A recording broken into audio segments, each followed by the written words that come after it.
সাতক্ষীরার 22 লক্ষ মানুষের পক্ষ থেকে জানাই আপনার বিজয়ের শুভেচ্ছা, রক্তিম অভিবাদন। মাননীয় সভানেত্রী, আমরা সাতক্ষীরার এই প্রান্তে আপনার সাথে আজকের এই ভার্চুয়ালি সংযুক্ত হয়েছি। সাতক্ষীরা জেলা আওয়ামী লীগের সুযোগ্য সভাপতি বীর মুক্তিযোদ্ধা আলহাজ কে ফজলুল হক আমাদের মাঝে উপস্থিত হয়েছেন। আমাদের নৌকার 3 জন প্রার্থী জনাব প্রফেসর ডক্টর আ.ফ.ম. রুহুল হক এমপি মহোদয় আমাদের মাঝে, ফিরোজ আহমেদ স্বপন তালাকলরা এবং আতাউল হক দোলন শ্যামনগর। আমরা দুঃখের সাথে বলছি যে আমাদের সাতক্ষীরা 2 সদর নির্বাচন এলাকায় আমাদের জেলা আওয়ামী লীগের যুগ্ম সাধারণ সম্পাদক আসাদুজ্জামান বাবুকে মনোনয়ন দিয়েছিলেন। পরবর্তীতে জোটগত নির্বাচনের কারণে এখানে জাতীয় পার্টির প্রার্থী হয়, তাকে প্রত্যাহার করতে হয়। সেও আমাদের এখানে উপস্থিত আছেন জেলা আওয়ামী লীগের সকল সংগ্রামী নেতৃবৃন্দ, উপজেলা আওয়ামী লীগের 7টি সভাপতি সম্পাদক, পৌর আওয়ামী লীগের সভাপতি সম্পাদক, 78টি ইউনিয়ন আওয়ামী লীগের সভাপতি সম্পাদক সহ আওয়ামী লীগের সকল পর্যায়ের নেতৃবৃন্দ, জেলা উপজেলা ইউনিয়ন শাখার ছাত্রলীগ, যুবলীগ, মহিলা আওয়ামী লীগ, যুব মহিলা আওয়ামী লীগ, কৃষক লীগ, শ্রমিক লীগ, তাঁতি লীগ, মৎস্যজীবী লীগ সহ সকল অঙ্গ সহযোগী সংগঠনের নেতৃবৃন্দ। এখানে উপস্থিত আছেন সংসদ সদস্যবৃন্দ এবং আমাদের স্থানীয় সরকারের বিভিন্ন টায়ারে নির্বাচিত সম্মানীয় জনপ্রতিনিধিবৃন্দ। আপনি জানেন যে এই অঞ্চলের মানুষের বড় দুর্ভোগ ছিল পদ্মা সেতুর বিড়ম্বনা। আমরা ঢাকায় যেতে গেলে পদ্মা সেতুর পাড়ে 6-7 ঘন্টা আমাদের ফেরির অপেক্ষায় বসে থাকতে হতো। এখানে আমরা সাতক্ষীরা জেলাবাসী আপনাকে অভিনন্দন জানাই, আপনার কাছে কৃতজ্ঞতা জানাই, যেটি আমরা অনেকেই ভাবতেই পারিনি যে আপনি নিজস্ব অর্থায়নে এই পদ্মা সেতু করে সাতক্ষীরা সহ এই 21টা জেলার মানুষের দুর্ভোগ কমিয়েছেন। আপনি শুনে আশ্চর্য হবেন, আমরা 3.5 ঘন্টায় সাতক্ষীরা থেকে এখন ঢাকা পৌঁছাতে পারি। এই সাতক্ষীরার মানুষ, ব্যবসায়ীরা, চাকুরিজীবীরা, বিভিন্ন সরকারি কর্মকর্তা বা সরকারি কাজে ঢাকাতে যে দিনে দিনে কাজ শেষ করে আবার রাত্রিতে সাতক্ষীরায় ফিরে আসতে পারে। এই সুবিধা আসলে অকল্পনীয়, অভাবনীয় একটি সম্ভাবনা, যেটি আপনি আমাদেরকে দ্বার উন্মোচন করেছেন। এজন্য কৃতজ্ঞতা সাতক্ষীরাবাসীর পক্ষ থেকে। আপনি জানেন এই সাতক্ষীরার আপনি অনেক উন্নয়ন করেছেন।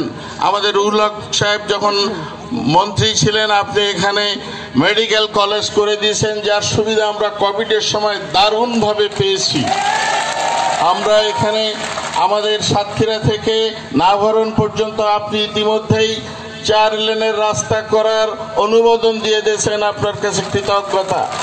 আমরা আমাদের সাতক্ষীরা থেকে খুলনার রাস্তা, সাতক্ষীরা থেকে যশোর রাস্তার অভূতপূর্ব উন্নয়ন হয়েছে। শুধু তাই নয়, গ্রামগঞ্জে সকল বাড়িতে আঙ্গিনায় আপনার রাস্তা চলে গেছে, সেটি আর বলার অবকাশ রাখে না। আমিও বলবো যে সাতক্ষীরা অত্যন্ত সমৃদ্ধশালী একটি জেলা। এখানে চিংড়িতে স্বয়ংসম্পূর্ণ নয়, চিংড়ি বিদেশে রপ্তানি করে এখানে বৈদেশিক মুদ্রা অর্জন করা সম্ভব হয়ে থাকে।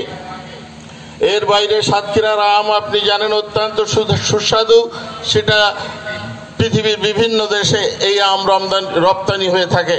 আমরা খাদ্যে শুধু স্বয়ংসম্পূর্ণ নই, আমরা খাদ্য সাতক্ষীরার স্বয়ংসম্পূর্ণতা অর্জন করার পরেও আমরা দেশের বিভিন্ন অঞ্চলে আমরা আমাদের খাদ্য শস্য, আমরা সবজি আমরা পাঠাতে পারি। আমরা সাতক্ষীরার মানুষ, আপনার প্রতি গভীর কৃতজ্ঞতা। আপনি এবার উৎসব মুখর একটি নির্বাচনের কথা বলেছেন। আমরা দেখেছি এখানে এই উৎসব মুখর নির্বাচনে সকলেই অত্যন্ত আনন্দঘন পরিবেশে আমাদের সকল প্রার্থীরা, তারা এখানে লেভেল প্লেইং একটি ফিল্ড থাকার কারণে তারা অত্যন্ত আন্তরিকভাবে কাজ করে যাচ্ছে। আপনি ইতিমধ্যেই আমাদের সাতক্ষীরার উন্নয়নের জন্য আমাদের অর্থনৈতিক জোন, আমাদের ক্রীড়া কমপ্লেক্স এবং বিজ্ঞান প্রযুক্তি বিশ্ববিদ্যালয়ের অনুমোদন দিয়েছেন। এজন্য আপনাকে রক্তিম শুভেচ্ছা, অভিনন্দন মাননীয় প্রধানমন্ত্রী। আমি আর বিশেষ বক্তব্য না জানিয়ে আমি বলবো যে আরো একটি আমাদের নতুন সংযোজন হয়েছে, সেটি হলো বসন্তপুর নৌ বন্দর, সেটিও আপনি অনুমোদন দিয়েছেন। এর জন্য আপনার কাছে সাতক্ষীরাবাসী কৃতজ্ঞ। মাননীয় প্রধানমন্ত্রী, আমরা আমাদের সাতক্ষীরার আন্তর্জাতিক না হলেও জাতীয় পর্যায়ের একজন শিল্পী আছে, আমার জেলা আওয়ামী লীগের সাংস্কৃতিক বিষয়ক সম্পাদক শামীমা পারভীন রত্না, সে আপনাকে একটু গান শুনিয়ে আপনাকে আনন্দ দিতে চায়। আপনার সানুগ্রহ অনুমতি প্রার্থনা করি। অবশ্যই, অনেক ধন্যবাদ। ঠিক আছে, গানটা শুনে আমি আর হয়তো কথা বলবো না, তো একটু বলি। সেটি হলো যে আপনি 2010 সালে আইলা পরবর্তী শ্যামনগরে এসেছিলেন। সেই ওখানে আপনি অনেক ঘোষণা দিয়েছিলেন, সকল কর্মকাণ্ডগুলি ইতিমধ্যেই বাস্তবায়িত, আমরা তার সুবিধা ভোগ করছি।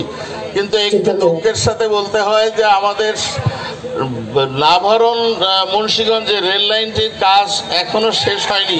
এটি আপনি ইনশাল্লাহ আগামী 7 তারিখে আবারও আপনি সরকার গঠন করবেন, তাতে সন্দেহের ইনশাল্লাহ অবকাশ নাই।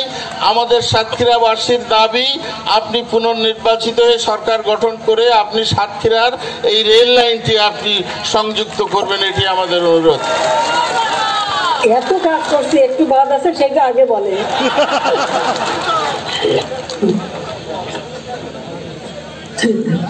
Hello hello hello hello,